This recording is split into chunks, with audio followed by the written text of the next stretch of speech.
Self-defense is a complete defense to assault-related crimes, including murder. This video discusses when self-defense applies and when self-defense can include deadly force. I'm Leigh, an experienced attorney who has handled many cases dealing with self-defense and deadly force. Please like my YouTube channel and Markham Law Firm's YouTube channel for more informational videos like this one. So when can self-defense and deadly force be used in DC? A person has the right to use reasonable force to defend themselves if they believe they are in imminent danger of bodily harm and there are reasonable grounds for their belief. The focus is on whether the defendant or accused actually believed that they were in imminent danger of bodily harm at the time of the incident and under the circumstances as they appeared to the defendant at the time. A person may use reasonable force, which is that force necessary to protect themselves at the time of the incident. A lot of this is common sense. If someone slaps you and then walks away, you don't have the right to chase them down and punch them in the face just because you're mad.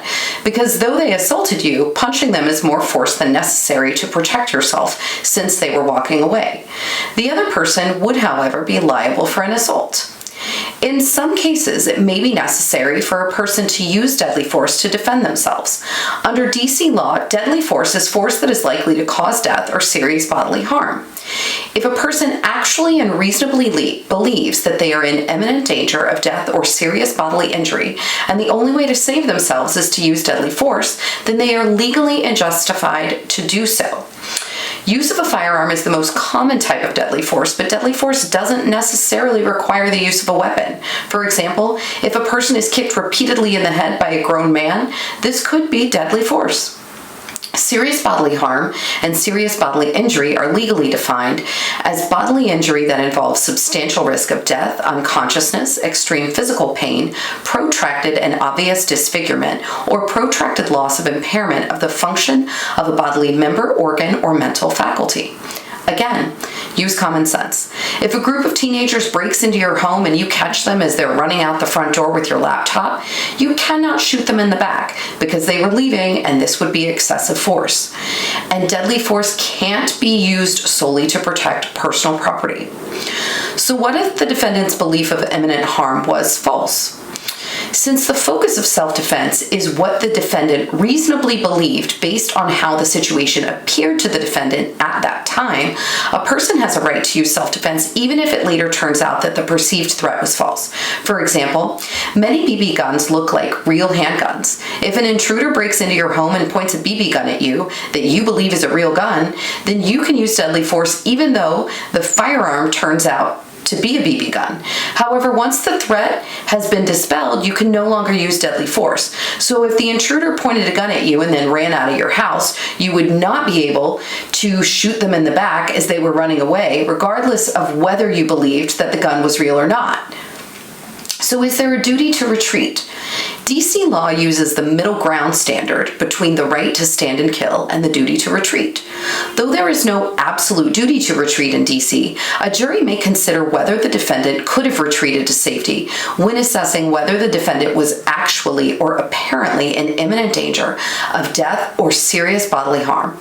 The idea behind this standard is that the jury can consider whether the defendant could have avoided using deadly force by escaping or walking away at the moment that he or she used deadly force.